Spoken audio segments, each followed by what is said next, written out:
Hello everyone, हमारे YouTube channel Rohit classes पे आपका मस्ट वेलकम है। तो चलिए हम लोग क्लास 10th का जितना भी मोस्ट इंपॉर्टेंट फार्मूला है एक ही वीडियो में देखने वाले हैं।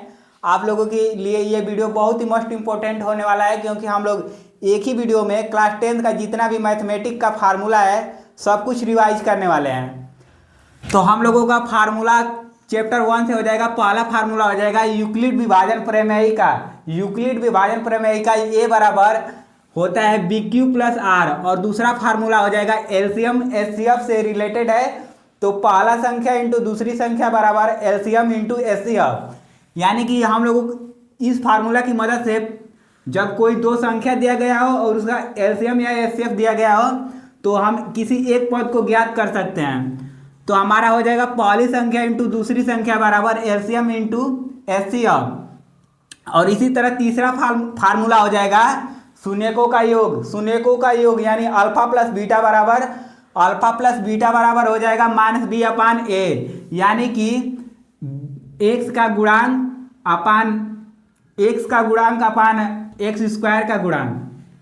और इसी तरह चौथा फार्मूला हो जाएगा शून्यकों का गुणनफल, यानी शून्यकों का गुणनफल अर्थात अल्फा इंटू बीटा बराबर हो जाएगा, यहाँ पे है अल्फा इंटू बीटा बराबर सी अपान ए, यानी कि अचर पद अपान एक्स स्क्वायर का गुणांक। और इसी पांचवा फार्मूला हो जाएगा। पांचवा फार्मूला जब हमें पूछ दे, दो इक्वेशन दिया गया हो और पूछ दे कि ये रेखा संपाती है या एक दूसरे को प्रतिच्छेद कर रही है या नहीं, या समांतर है, तो इस कंडीशन नंबर फर्स्ट हो जाएगा प्रतिच्छेदी रेखा, यानी कि इस इक्वेशन की दो इक्वेशन दिया गया हो और पूछ दे कि ये इस रेखा को प्रतिच्छेद करेगा या नहीं, तो हमारा ये फॉलो होगा, ये रूल फॉलो होगा a1 अपान a2 बराबर b1 अपान b2। और छठवां नंबर फार्मूला हो जाएगा संपाती रेखा है।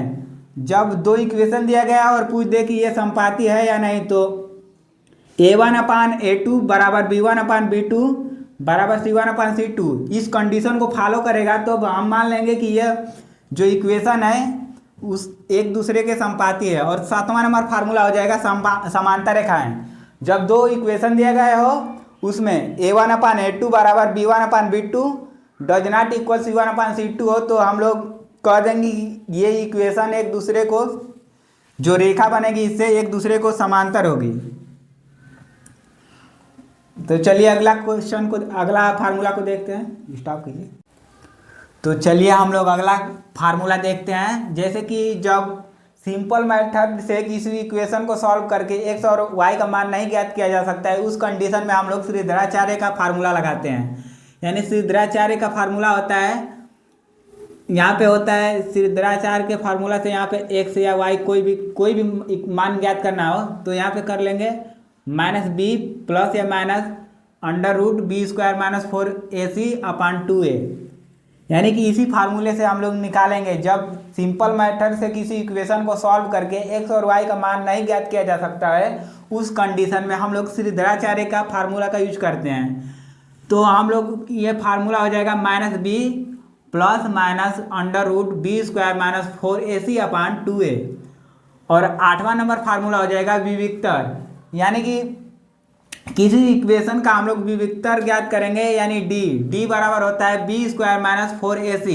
आप लोग यहाँ पे देख सकते हैं, जैसे में बी होता है एक्स स्क्वायर का गुणांक होता है और ए होता है एक्स स्क्वायर का गुणांक, और सी तो हम लोग को वैसे अचर पद होता है, उसको हम लोग फाइंड आउट नहीं करना होता है। तो जब इस कंडीशन में दिया गया हो तो पूछ देगा कि इसका कितना हल हो, एक हल है या दो हल है या अनेक हल है या इसका कोई हल नहीं है, तो हम लोग विविक्तर के माध्यम से ज्ञात कर लेंगे। यानी कि बी स्क्वायर माइनस 4ac बराबर जीरो होगा तो दो समान हल होंगे, यानी कि इस कंडीशन में उसका किसी इक्वेशन का दो हल निकाला जा सकता है। और दूसरा कंडीशन है कि बी स्क्वायर माइनस 4ac यानी कि जीरो से बड़ा होगा तो उसका दो हल होंगे, यानी कि दो अलग अलग हल होंगे। और तीसरा कंडीशन है B square minus 4ac zero से छोटा हो, यानी कि zero B square minus 4ac से बड़ा होगा तो उसका कोई हल नहीं होगा। जैसा कि हम लोग कहे थे कि क्लास 10th का जितना भी फार्मूला है सब कुछ हम लोग रिवाइज करने वाले हैं। तो समांतर श्रेणी चैप्टर से हम लोग फार्मूला को रिवाइज करेंगे। समांतर श्रेणी का पहला फार्मूला है Tn बराबर a plus N minus one into D. यानी कि हम लोगों को पूछ देगा कि एनवा पद ज्ञात करना है। एनवा पद यानी कोई भी हो सकता है, जैसे कि पांचवा हो गया, छठवां हो गया, ऐसे कोई भी पद ज्ञात करना हो तो हम लोग इस फार्मूला का यूज करेंगे। Tn बराबर a plus N minus one into D. यानी कि जहाँ पे डी सर्वांतर है और a प्रथम पद है और Tn यानी कि एनवा पद हमें तो ज्ञात ही करना है। इस फार्मूला में बस यही था। और दूसरा फार्मूला है Sn बराबर n अपान टू ब्रैकेट में 2a प्लस छोटा ब्रैकेट में n minus one into D bracket close. यानी कि यहाँ पे n पदों का योगफल, Sn बराबर n पदों का योगफल और n है हमारा पदों की संख्या है, तो n अपान टू बड़ा ब्रैकेट में 2a plus n minus one into D. यहाँ पे जैसे कि देख सकते हैं कि इसे क्या कहते हैं, n बराबर पदों की संख्या, Sn बराबर n पदों का योग, d बराबर सर्वांतर और a प्रथम पद है जिसमें यल अंतिम पद है। तीसरा फार्मूला हो जाएगा Sn बराबर, यानी कि जब हम लोगों को अंतिम पद ज्ञात हो यानी कि यल ज्ञात हो तो हम लोग इस फार्मूला का यूज करेंगे। Sn बराबर n upon two a plus यल, यानी कि जितना पद होगा उसका 2 से डिवाइड कर देंगे और फिर प्रथम पद और अंतिम पद का योग कर लेंगे और उसको पदों की संख्या का जितना पदों की संख्या से आधा से उसको गुणा कर देंगे। यानी Sn बराबर n अपान टू ब्रैकेट में a प्लस यल। चौथा फार्मूला हो जाएगा Tn, यानी कि nवा पद, अंतिम से nवा पद। तो अंतिम से nवा पद ज्ञात करना होगा तो हम लोग अंतिम, जैसे कोई भी अंतिम संख्या होगी यानी कि अंतिम से कोई भी संख्या दी होगी जो अंतिम पद होगा उससे माइनस करेंगे n minus one into D, यानी कि पदों की संख्या से माइनस कर देंगे। बंद।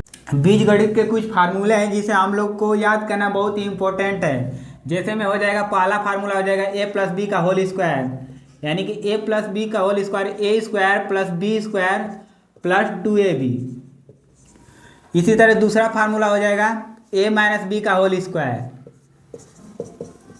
a square minus B square, a square plus B square minus 2ab।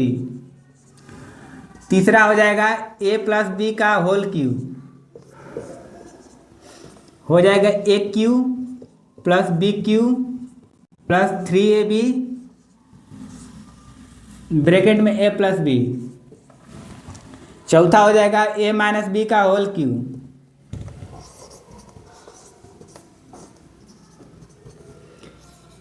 A Q minus B cube minus 3ab bracket में a माइनस बी।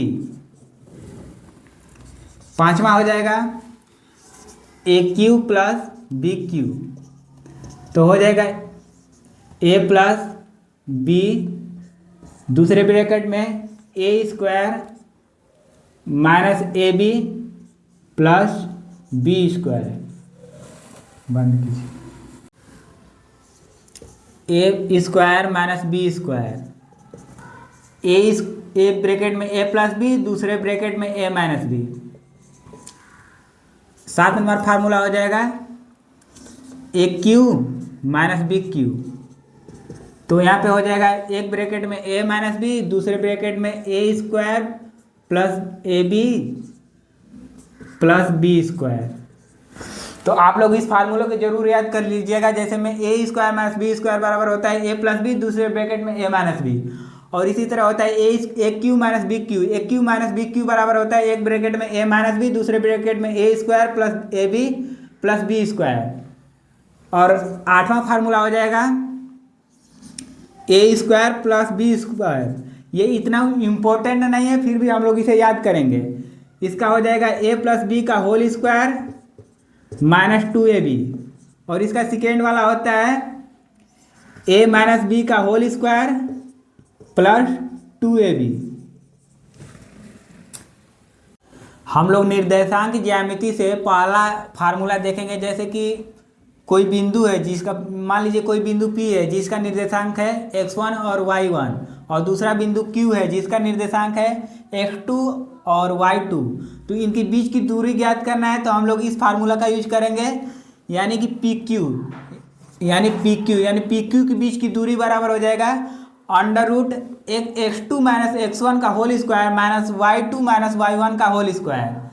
और इसी तरह दूसरा फार्मूला हो जाएगा, जैसे कोई बिंदु P है जिसका निर्देशांक x और y है और उसके मूल बिंदु यानी कि 0,0 से हम लोग को दूरी ज्ञात करना है सॉरी, तो इसका फार्मूला हो जाएगा under root x plus Y का होल स्क्वायर।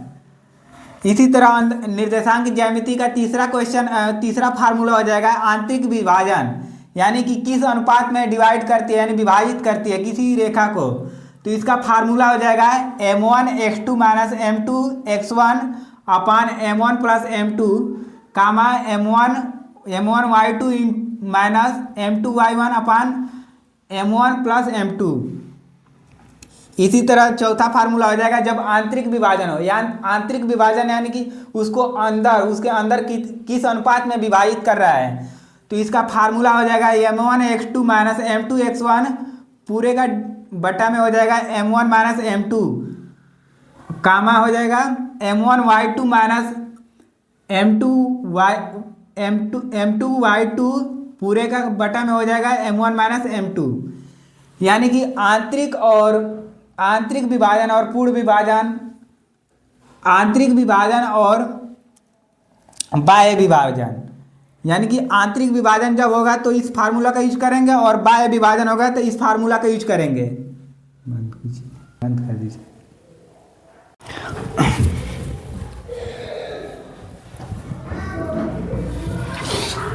निर्देशांक ज्यामिति का 5वां क्वेश्चन हो जाएगा जो बहुत ही इंपॉर्टेंट है। जब दो बिंदु दिया हो उसका निर्देशांक ज्ञात हो तो हमको उन दोनों के ठीक मध्य में कोई बिंदु का पॉइंट ज्ञात करना हो यानी कि निर्देशांक ज्ञात करना हो तो अब इस फार्मूला को यूज करते हैं। जैसे में हमारा कोई बिंदु है, जैसे ये हो गया P और ये हो गया Q, तो इसका निर्देशांक है x कामा y, x1 कामा y1 और इसका हो जाएगा x2 कामा y2।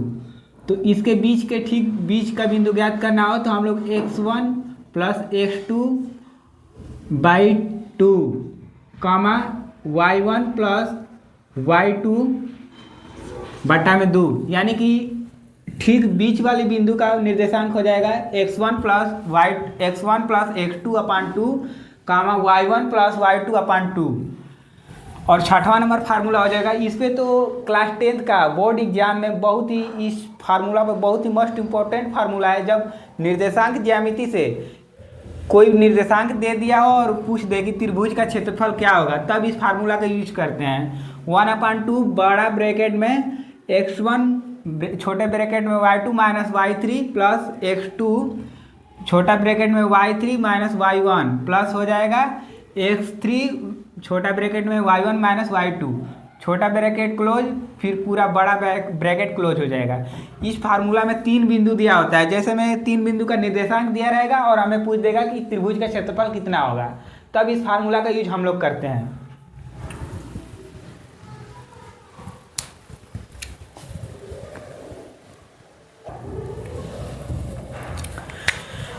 जैसे कि हम लोगों को त्रिभुज वाला फार्मूला में जब 3 बिंदु दिया गया था जिसमें से त्रिभुज का फार्मूला था बस यहाँ पे 1/2 था, उसको हटा देंगे तो हम लोगों का संरेख वाला फार्मूला आ जाएगा। यानी कि इस फार्मूला से ये ज्ञात किया जा सकता है कि 3 पॉइंट से बना 3 पॉइंट का निर्देशांक दिया रहेगा जिसमें से हमें ज्ञात करना होगा कि ये संरेख है कि नहीं। तो जब इसके बराबर 0 आ जाएगा तो संरेख होगा, यानी कि x1 ब्रैकेट में छोटा ब्रैकेट में y2 minus y3 bracket close plus x2 छोटा ब्रैकेट में y3 minus y1 bracket close plus x3 छोटा ब्रैकेट में y1 माइनस y2 छोटा ब्रैकेट क्लोज और पूरा ब्रैकेट क्लोज हो जाएगा। इसके बराबर 0 आ जाएगा तो हम लोग मान लेंगे कि हमारा ये जो इक्वेशन है यानी कि 3 निर्देशांक जो दिए गए हैं इससे बनने वाला वो संरेख है, यानी ऐसे।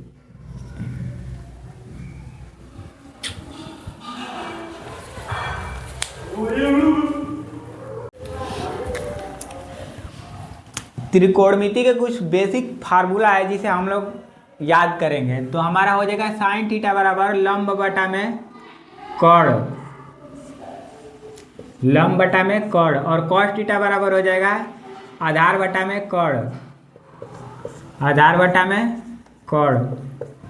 और टेन थीटा बराबर हो जाएगा लंब बटा में आधार, लंब बटा में आधार।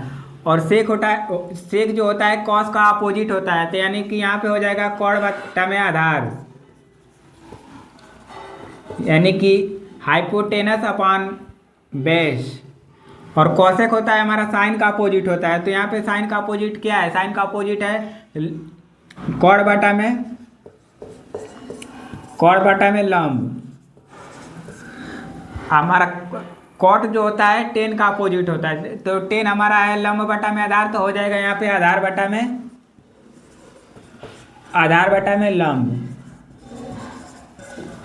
जैसे कि हम लोग इसको देखते हैं तो पहले एक ट्रेंगल बनाते हैं, ट्रेंगल से हमारा जो 90 डिग्री के सामने भुजा होता है उसे हम लोग कॉर्ड कहते हैं यानी हाइपोटेनस कहते हैं, और जो नीचे वाला होता है उसे बेस कहते हैं यानी आधार। ये हमारा हो जाएगा आधार।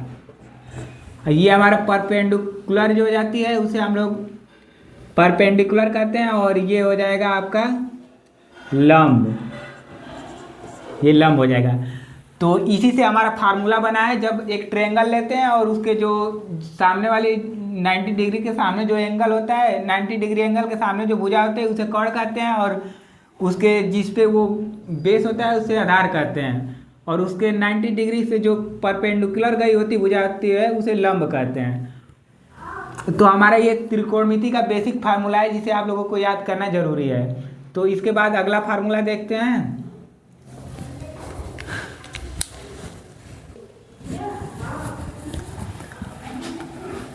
साइन थीटा को हम लोग लिख सकते हैं, साइन थीटा बराबर होता है 1/cosec थीटा, 1/cosec थीटा। और इसी तरह कॉस थीटा को लिख सकते हैं 1/sec थीटा। टेन को लिख सकते हैं टेन थीटा बराबर 1/cot थीटा। तो इसी तरह अगर कॉट रहेगा तो 1/sin थीटा हो जाएगा, और सेक रहेगा तो 1/cos थीटा हो जाएगा, और टेन रहेगा तो कॉट रहेगा तो 1/tan थीटा हो जाएगा। तो उसको भी लिख लेते हैं, जैसे में कि हो जाएगा cosec थीटा, cosec थीटा बराबर हो जाएगा 1/sin थीटा, 1/sin थीटा। और सेक थीटा बराबर हो जाएगा 1/cos थीटा। इसी तरह cot थीटा बराबर हो जाएगा 1/tan थीटा।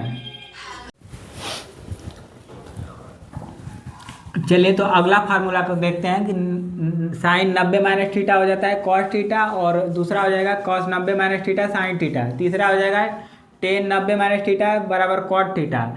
यानी कि साइन कॉस में बदलता है, और कॉस साइन में बदलता है, और टेन कॉट में बदलता है। चौथा हो जाएगा कॉट 90 - थीटा यानी टेन थीटा, और पाँचवा नंबर हो जाएगा सेक 90 - थीटा बराबर कॉसेक थीटा। 6 नंबर हो जाएगा कॉसेक 90 - थीटा यानी कि सेक थीटा। जो हमारा 90 के साथ निष्पत्तियाँ होती है ना, यानी कि पहले चतुर्थांश में ये सब जाता है, और इसमें होता है हमारा ऑल पॉजिटिव होता है, तो सब पॉजिटिव रहेगा। और साइन कॉस साइन जो होता है कॉस में बदलता है, कॉस साइन में बदलता है। इसी तरह टेन कॉट में बदलता है, कॉट टेन में बदलता है, और सेक कॉसेक में बदलता है, कॉसेक सेक में बदलता है। इसी तरह ये फार्मूला होता है। तो इसे हम लोग मिटाएंगे।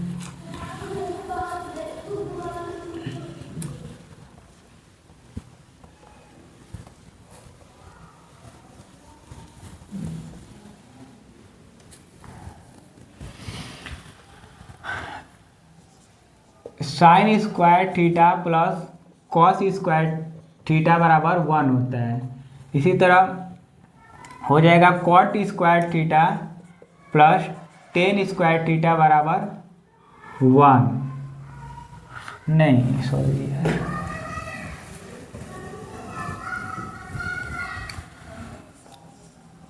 Cosec square theta minus cot theta, cot square theta बराबर 1। इसी तरह हो जाएगा